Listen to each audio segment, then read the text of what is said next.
If you were to challenge Jimmy Rye to video game, NFL Madden, do you play that? I played it when I was younger. There's no way Jimmy doesn't play video games. Never has. I think you're leading the witness. I'll beat Jimmy.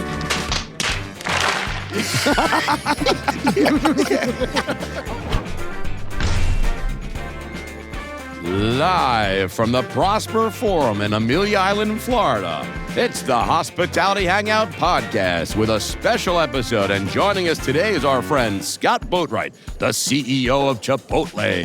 And I got to tell you, it's going to be a great show, Jimmy. We're excited about this.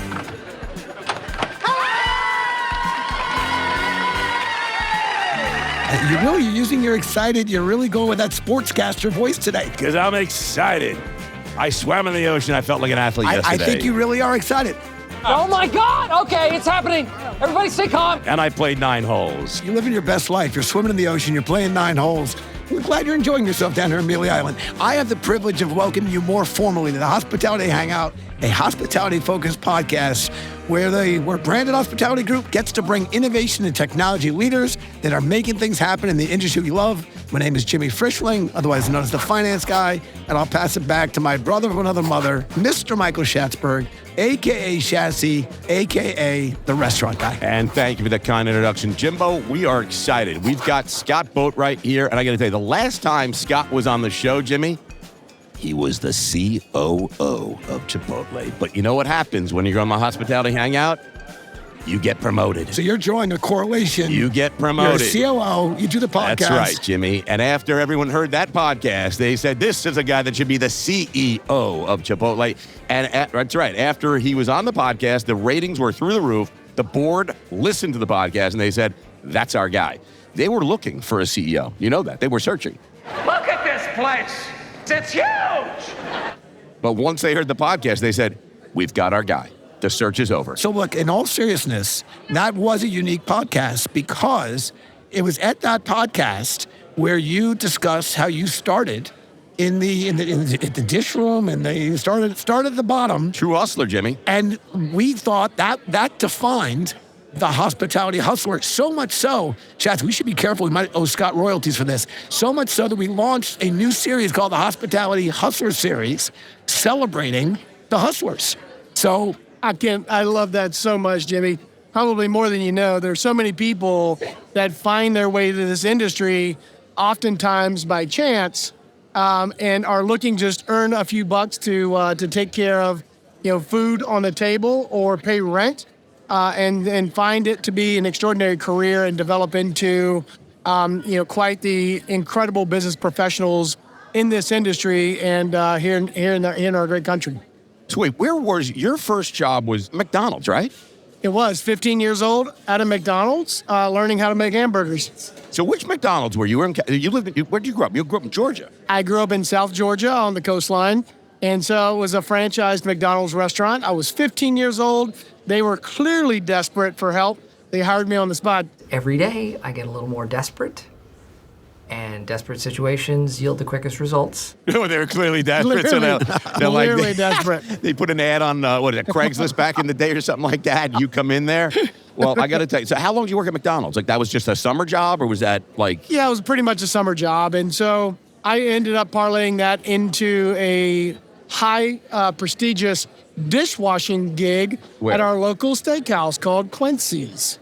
Okay. Is Quincy still there? No, it's long gone. Gone. The memories are still here, though. So that's where the seeds were planted, though, for you. They were. For hospitality. They really were. Caught the bug. Yeah, what was it that you said, like, when was it that you actually, the summer job at McDonald's, you weren't like, oh my God, this is the best ever. When was it that you were like, I really like hospitality, I like this, I like the ops, I like the whole thing? Well, I got into dish. I needed a job. So right. I ended up at Quincy Steakhouse. I got a job. That's what I was looking for. That's what I found. I learned to understand service at that point in my career. Yep. And it's something I had a natural bent towards, right? Whether that's, serving customers or serving someone who is serving customers. Of course, I didn't articulate it that way as a young Scott Boatwright dishwasher, but I really, really enjoyed the environment. And so I felt like we brought, food has the power to bring people together. People coalesce around a meal to talk about, exciting family times, engagements or anniversaries or birthdays, et cetera. And I knew that's something I wanted to be a part of. So you went from, I want to get a little timeline there. So after Quincy's, then what? I washed dishes all through high school. Obviously went off to college. Right. And you played football, right? I did. I Yeah, did. because you look like a football player. By the way, can I say something right yes. now? I want to say something right Yeah. now because I just had a flashback What? to the previous podcast you did with Scott. You were definitely a linebacker, weren't you? I was a linebacker. By the way, I did not much a better very this good time one. because the last time I thought it said was a football- I thought it was last time I quarterback. said quarterback, and he looked at me and goes, "I could knock you on your. You're a quarterback. I will knock you." I could drop you like a bag of dirt. You want a piece of me? You got it! So I want to make sure this is a linebacker. You know, I'll tell you, Jimmy. So if I hate to fast forward, Shatsy, but That's okay. you know, I came home from school, and when I came home from school, I grew up on this area of Georgia where tourism is a primary industry. Okay. And so I fell into tourism. And so someone I was dating at the time, her mother was working at a hotel and said they were hiring people to set up banquet tables and chairs. And I took a job. Yeah, because you were a big guy. I took the job. And I think it was a matter of attrition. But every time someone would leave the organization, I'd get an opportunity to step up and do something different. So one day I'm setting up tables and chairs. Next day is, hey, can you bartend? Yes, I Yeah, can. I guess I can. That's right. Yes, and. Yes, and. I sure can. Yes, Can you and. serve tables? Yes, I can. I'm the best at that. That's really And it so- just kind of just kept going. It just kept going. But you got when did you get to Arby's? Like, when did you leave? You went to Arby's, right? I did. So I was hired away from resorts, Okay. which I'd been in and fine dining for quite some time. Right. Quite some time. For a couple of years at that point. I got hired on at my local Arby's. Now, I talk about this in QSR Magazine. Russ Umfenhauer at a company called RTM gave me a chance. That was a big franchise operator. Yeah, we had about 750 Arby's restaurants in that franchise company. And so I joined the brand and moved very quickly through that organization. It was a results-based organization that was really proudful of its operational prowess. Sure. And drove discipline and accountability. And I kind of fell right into the groove and fit the culture well, and career really took off. It's an unbelievable story, I got to tell you. Let me ask you a question there. I was talking to somebody. They said that your sport jacket has something sewn in. Is this true? Is there something in your sport coat sewn in, like the neck or the inside label somewhere? I used to do that, Shatsy. Is that not something we can see right now? No, I don't Is think there a I don't story think there's behind that? anything in there. No, I used to have the brand. I had Chipotle put in my collar a couple of times, and so. Well, can you tell us what it was, or you can't even tell us? No, I can't. You can't, okay. What I was going to I say can't is, tell You're going to have to find Scott out. It was a Pulp Fiction reference. It was a Pulp Fiction. Yeah, so Jimmy, do you know what it is? it's the wallet that says, It's the one that says bad motherfucker. Right. And that was, what was his name? That was... Samuel Jackson's wallet. yeah, exactly. How am I going to know which one's your wallet? Yeah. Yeah. By the way, I do think most suits, the shoulders, and then the pants get sized down. He has to get customs for these guns. 2 tickets to the gun show. I mean, they don't make suits that can catch that kind of I arm. think not. Jimmy, we've got some breaking news, Come here with the wires right now. Jimmy, you care to break this? This is big. No, you can tell me the news. Chipotle has now partnered to do drone delivery. Chipotle. They are doing drone delivery. They're testing out in Dallas, Texas. They will be delivering burritos via drone. Scott, do you care to opine on this new initiative? Yeah, so we partnered with Zipline. We've been working on this project probably for about a year now. And so Zipline drops into the restaurant, takes the bag of food, and then delivers it directly to the customer's doorstep via a drone and a true zip line that comes down, delivers it via a little delivery vehicle, and then takes it back up and disappears. I mean, you guys are like really, for a big restaurant group, and you're big. Everyone knows you. You got thousands of stores. You guys are really into tech and testing tech. And it's awesome because if you guys test this tech, even though people are like, that's crazy, that's nuts, but if you test it and vet it, and then it'll get better, right? Oh, yeah, I certainly hope so. It's our endeavor to partner with people that are like-minded, that want to advance the ability to deliver food the way we like to deliver food, high-quality, great-tasting food to consumers and remove friction points. I think the really key point here is when we started the early days at Chipotle with shelving units, it was all about removing the pain of a customer having to come into the restaurant and understand, where's my food? Do I cut the line? Do I go straight to the register? Do I stand in line, et cetera, et cetera? And so we continue to look for ways to remove pain points for the consumer. And this is just one more step in that direction. But you guys embraced the chippy, the avocado thing, whatever that's called, right? Avocado, yeah. I mean, so you guys are Avocado. always, and I think Hyphen you just partnered with your venture guys, right? Just did That's a big right. deal. So you guys are constantly pushing the envelope to make sure that there's no new tech that you aren't going to at least look at and explore to make sure that you're not missing out on anything. And if there's a game changer, you're involved. That's right. How close are you to this? Like, is that you're thinking about this stuff? Are you a techie?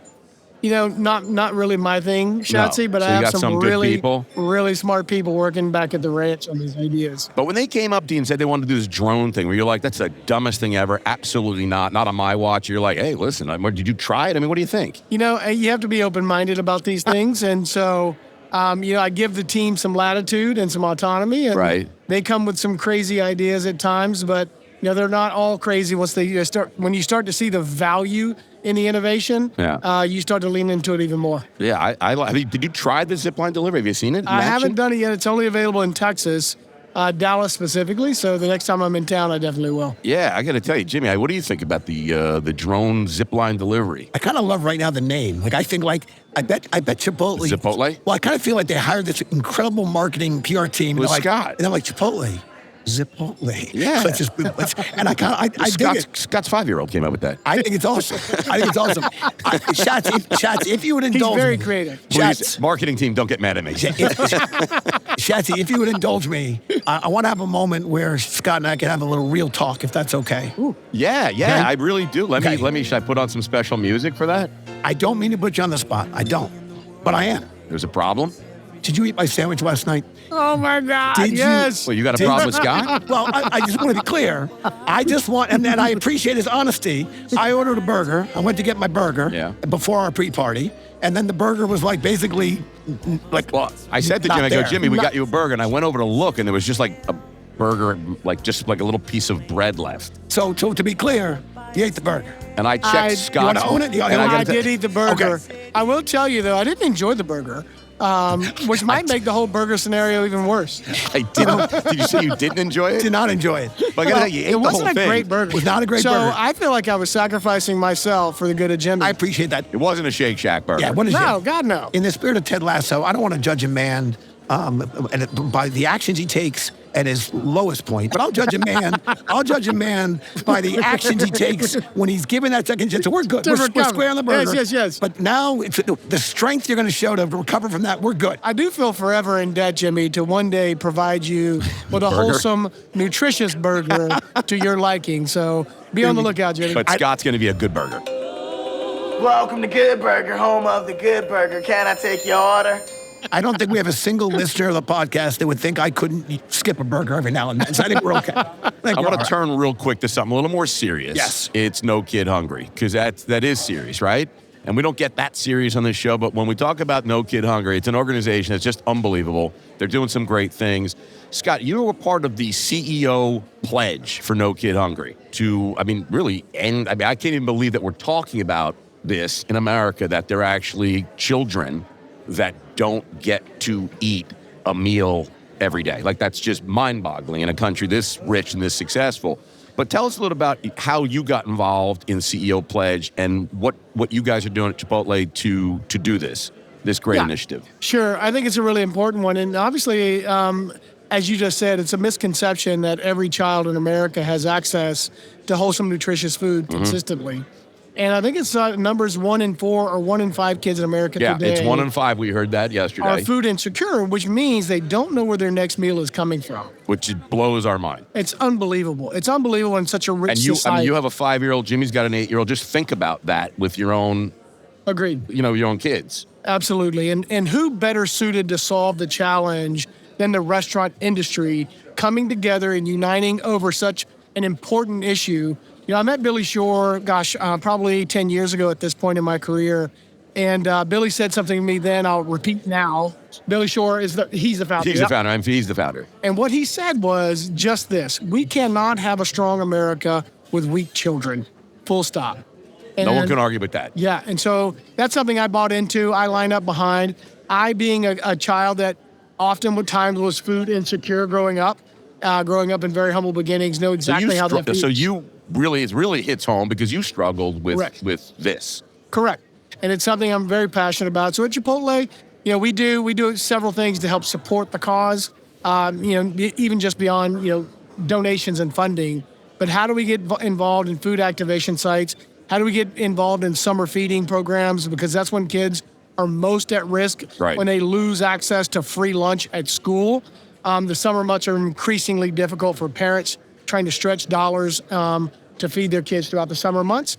And those free meals go away, and it's a tough time for families. Shats, if I can, what I've learned on this journey with No Kid Hungry, and particularly with the CEO pledge, there was 3 million, bipartisan congressional approval to embrace the program to help feed children, but only 3 million kids were benefiting from it.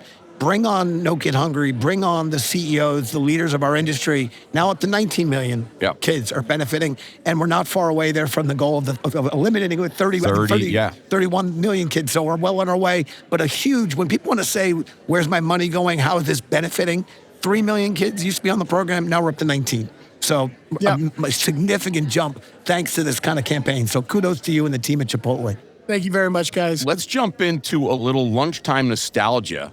So we're going to go back to Scott Boatwright in his days of middle school and high school, the old lunch cafeteria. We all can relate to lunchroom cafeterias, right? Of course. I mean, we all can. I mean, so Salisbury steak. When you were pizza. younger, were you eating lunch at the cafeteria? Or were you getting a bag lunch? What was Scott Boatwright's lunch? In school? I was always in the cafeteria. I had both of my parents were hardworking parents, and my mother didn't always have opportunities to make lunch. She was often gone by the time I was waking up. She's already headed out. So you're getting breakfast and lunch at the school cafeteria? Breakfast, lunch at the school cafeteria. And a lot of kids don't, and we had free and reduced, of course. And so a lot of kids don't eat breakfast at school because of the stigma associated with your parents not being home to cook you a meal at breakfast. Mm-hmm. And so kids will skip that meal. Just so people don't think like, oh my your God, parents I can't don't love believe you. What's wrong with, I can't believe, what do you mean you didn't get a bowl of Frosted Flakes? That's ridiculous. Exactly. My parents don't love me. That's hard. Yeah, that's terrible. And then the other thing we pushed to change is I had a free and reduced meal ticket, which was a different color. Is it right? That's a stigma too, though, right? Right? Yeah. And other kids are being kids, right? They heckle you, right? Right. But you carry those thoughts with you throughout your entire life. And so what I've advocated for is, why does the ticket have to be a different color? They can be the same color and alleviate the pressure from the kids. Right, yeah, but obviously the color was obviously easy. No one was thinking about that. But to your point, kids are kids and they see different color. Like, why is this different than mine? Exactly. Yeah, I agree with that. Well, let me ask this. When you did go to the school cafeteria, I mean, I know for me, my Friday was pizza day. Did everybody have pizza day on Friday? Because Friday was a big day. It was pizza day. Pizza day. No? I don't remember it was every Friday, but I know we had. Do you have the square pizza? I mean, square. It was like Elio. It was like the Elio's, the Elio's frozen pizza. It was like square, rectangle-y. I have a distinct memory at my school, grammar school, with tuna fish lunches. And I didn't eat tuna fish. Yeah. So I took 2 pieces of white bread and potato chips, and I made a potato chip sandwich. That sounds delicious. It's actually not I put a little mayo on that, and it's delicious. You should look at that from the Chipotle menu. Yeah. Let me ask you, is that something like, when you think about, I think about when I used to go to, the Jet games. Don't make fun of me, but I used to go to Jet games and Met games. Jimmy, why did you go to Jets games? Don't ask. But well, Scott could play for the Jets right now. Listen, the season always starts, and I always go in the Jets, this is their year, like so many of us. Anyway, I always thought, the food was always shitty at the stadium. And I always why can't they just have McDonald's or something like that? Is Chipotle, are you guys in any stadiums? Is that something that you guys are looking to do? Are you in that anywhere or no? We're not there today.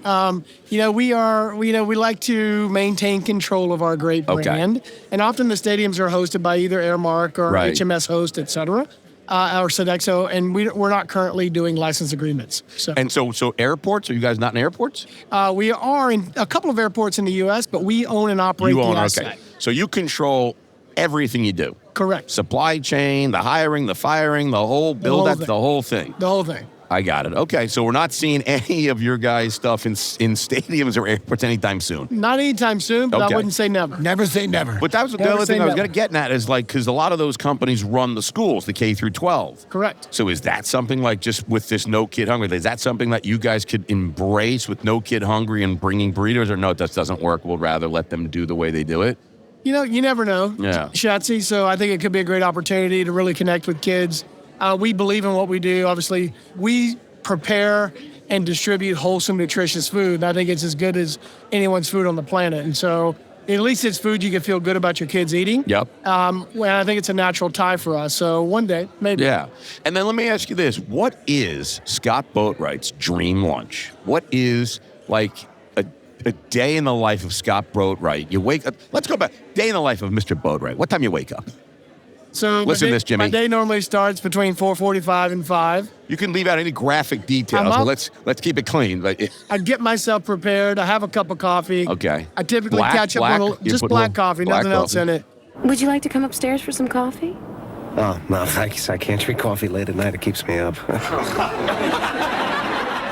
Typically catch up on a little sports programming, a little ESPN, Right. Sports Some Center. U.S. Open. Doesn't last long. I get to the highlights. Right. Off to the gym. What time you hitting the gym? I'm in the gym by 5:45. Listen to this, Jimmy. 5:45 at the gym. I'm typically done by 7. My 5-year-old gets up at 7, and I'm committed to spending the first 45 minutes to an hour of every day with my son when I'm home, love it. when I'm not traveling. Priceless moments. And then I'm either on an airplane by 8 or at the office around 8. So how many days a week are you on an airplane? Too many. Too many. I'm still traveling about once a week, either one night or 2 nights out a week. 2 nights. Yeah. And I spoke to you, or we were exchanging texts, and you were in Chicago, and not divulging any crazy information, but you are really, I was blown away by your involvement in, like, I even joke that you're a farmer now. It's like, I'm like, what are you doing in Chicago? You're like, I'm checking out, I don't know, like the tomato supply chain. I got to look at the tomatoes that we're buying, or I don't know. Like, you are really, like, it's no joke. Like, you're not just in the office, like, pushing papers and yelling and screaming at people. You're out there, like looking at product. Yeah, like, you're looking at product. You're, like, making sure that everything is the freshest, the most delicious, the right price. Yeah. Yeah, it does a couple of things. It keeps me connected to the brand in the most meaningful way, but it also sends the right message to our supplier community that you're important to me. You're important to this Chipotle family. You're critical to our long-term success, and I'm committed to your success. Yeah, but I imagine you guys move the needle for some of these suppliers. I mean, like McDonald's does on potatoes. I mean, with avocados. I mean, are you buying are you hedging avocado pricing? Or you have a what is that, a trading desk like Jimmy? Do they have a? Yeah. Yes, they do. Commodity desk. They have Yes. a commodity desk. Absolutely. They should, right? I mean, it's a big deal. Shad, you looking to interview for that job? Me? You gonna look to interview? Me, the commodities trader? No, I don't think so. Looks But good on you. and then what's the ideal? So, do you eat breakfast, or is it just a cup of coffee? I do. Yeah. Typically a couple of eggs, an avocado. That's perfect. A little avocado. Maybe a protein shake, Jimmy, depending on how hard we work out, right? There we go. Right. That starts the day. And then lunch? Lunch, Chipotle Mexican grill. Is it always? And most often. It is. I love our food so much, and I eat all around our menu. Is your office attached to a kitchen, or is you a test kitchen right there? So we have an innovation center about 3 miles from the office. Is that who's sending you stuff, and they're sending you new things to try? They do. We do a bunch of tastings and cuttings at our innovation center. But the office is surrounded by 4 or 5 Chipotle restaurants. Okay, let me ask you this. Are you sending someone for the order? Are you picking up? Are you ordering from an app, or is it your own? What are you doing? Where's the boat? We dropping it off? Is the boat shipping on that? Not yet. That's only Dallas. Only Dallas. Only in Dallas. I do it through all channels just to see how the food's going to show up. See what the experience is like. Right. And what is your preferred third-party platform to order from? Is it DoorDash, Uber Eats? No one's going to get mad. It's Chipotle white label. Right. Nice. That's your Nice. go-to. But what about for In the not app. Chipotle? Like you and, you're having dinner at home, you're staying in. Scott, I don't feel like going out tonight. Let's just order in. You're like, okay, baby, we're going to order in. What are you ordering? We have several And what's your great son's little name? restaurants. Graham Thomas. And Graham's like, Dad, here's what I want. Yeah, we order around a bunch of little local restaurants there in CDM, but yeah, Corona Del Mar. But wait, what's it called? Corona Del Mar. Corona Del Mar sounds fancy. Not fancy. Sounds expensive. Corona Del Mar. And what's Graham get at Corona Del Mar? Graham gets everything. Is he a good eater? He's your typical little boy. Chicken fingers, grilled cheese sandwiches, pizza. You guys know the drill. You can probably write the menu for me. Scott's son is in the beige phase. If it's beige, mac and cheese, chicken fingers, French fries, grilled cheese, the beige phase. The beige phase. Beige phase. Jimmy, Jimmy, do you have any questions? Because I'm going to go on to, if this thing would work, I got to go on to a quick fire and get Scott out of here. Yes, and yes. Do you have a question? Let's play through. Let's go. The Hospitality Hangout is brought to you by our friends at Toast. That's Toast POS, the all-in-one platform powering restaurants, hotels, retail, and C-stores across the country. If you need a POS, you've got to check out Toast. From single location spots to multi-unit brands with hundreds of thousands of locations, Toast helps operators of every side run smarter, faster, and more profitable. That's the key there. It's the Apple of POS. I coined that phrase. That's right, I said that. It's the Apple of POS. It's intuitive, it's powerful, and it's built for hospitality. Toast connects your front of house and back of house, online ordering, payments, payroll, everything all in one. They even do reservations. There's nothing that Toast can't do. Find out how Toast can help your business thrive at pos.toasttab.com. That's pos.toasttab.com.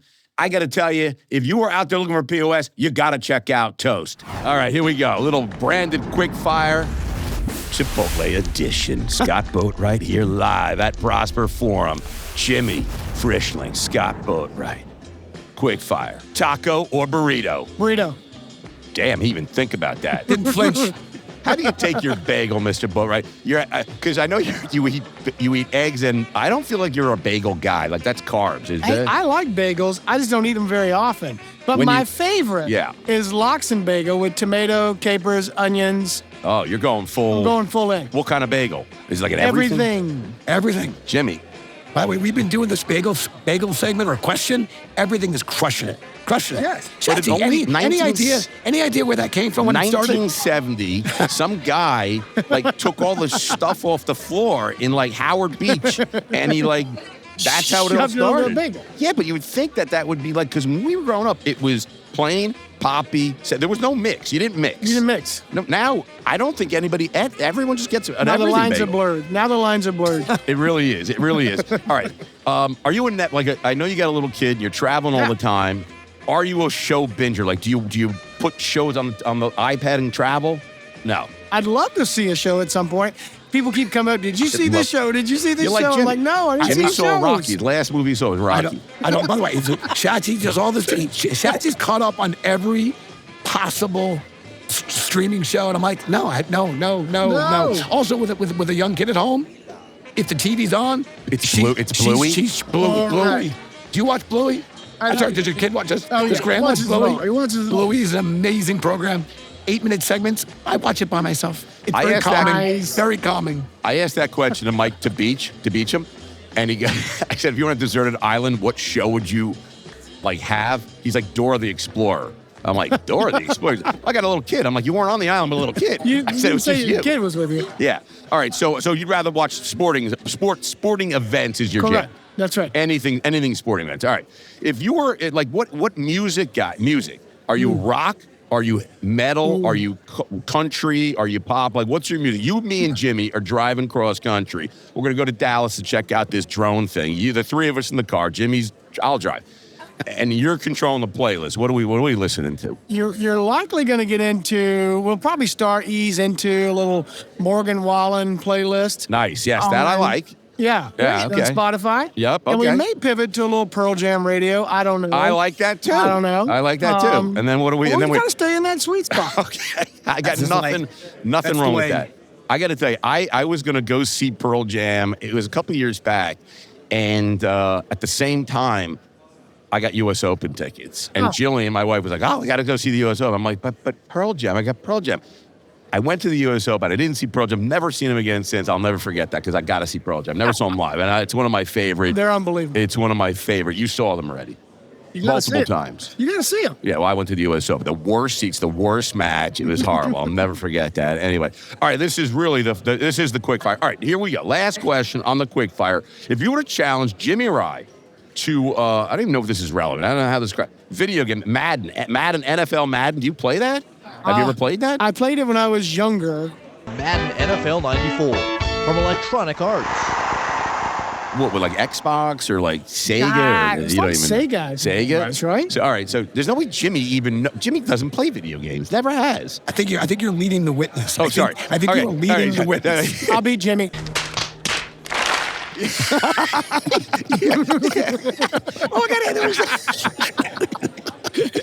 By the way, I know Jimmy. I know you for a long time, like 40 fucking years. There's no way. The last time I played video games, it was called Atari. Okay, exactly. The game was called Pong. Exactly, it was Pong. All right, so that was that. All right, Jimmy, listen, you gotta Scott's got to get out of here. We do have to let Scott He's got to go jump on planes and do other things and work out at the gym and when you're at the gym, by the way, what is the go-to workout for you? Because I feel like if I use your workout, will I look like you if I do your, do you have a system that I can do, the Scott Boatwright system? You look better than me now, Shatsy. So my goal in the gym every day is to survive. Is that what it is? Shatsy. Seinfeld has a good bit. He's like, it seems like our goal to working out is just so we can work out to work out. So you can work out more. He's like, I got to tell you, I'm working out. Like, I can't even work out more. Like, look how much weight I couldn't only do like this much. I can do that. Like, is that the goal of working out, just to work out more? I'm gonna simply say health and wellness never stops. It's never ends. I and agree. It's not about lifting more. It's just about health and wellness. Jimmy. Well said. Jimmy, bring us home, baby. Bring us home. This is a real treat. Scott, we appreciate A, you doing the podcast with us for the second time. B, you were truly one of the inspirations behind our Hospitality Hustlers series, and we greatly appreciate that. 3, I actually think you guys, I think on AB3. ABC, I love that Chipotle has changed the game with respect to how you engage with guests, breaking down the walls between your kitchen and your guests, and you continue to change the game, and congrats for that. If anyone wants to get in touch with Scott directly, we're not going to give you his cell number. No, or I his have email. his cell. But you can email the podcast team. The guy is picking avocados on farms. I think he takes calls from customers. He's too busy to be. But you can contact the branded team at Podcast and Branded Strategic, and we'll probably, likely connect you. But in all sincerity, most importantly, what you guys are doing with No Kid Hungry and taking this leadership role, we think is awesome. And that's why we came down here to promote that, that cause and that campaign. And that's the only reason we came, right, Jimmy? It was one of the reasons. But anyway, Scott and Joey, thank you for doing it. Chachi, close us out. I'm going to close. I got one more question, because this is what I think people really want to know. Because how long have you worked at Chipotle? Like, how long have you been? A little over 8 years now. Right. So you know something about the menu and the food. What is your go-to order when you're what is your stock order, Chipotle? For all those listening, they want to know, what does the CEO get? Ooh. Well, I eat all around the menu, but if I'm ordering right now, black beans, brown rice, double chicken, tomato pico de gallo, and cheese. So brown rice, black beans, double chicken, double protein. And then no avocado? Fresh pico de gallo. Pico de gallo. We do get chips and guac. So it's you gotta have chips and guac. So you just get in a bowl. If you're not getting chips and guac, you must be a savage. There's something wrong with it. All right. Listen, that's what the CEO is getting. So go out there and get that order right now, and you could be just like Scott Boatwright. Listen, this was unbelievable. Appreciate you and appreciate listening to us. Check us out at the Hospitality Hangout on YouTube, and you can see how ugly Jimmy and I are and how good looking this guy Scott Boatwright is and how big his arms are, because I got to tell you, the guy's a rock star. Thanks, Scott. Appreciate you. Thank Cheers, you, everybody. Shatsy. Thanks, Jimmy. Cheers.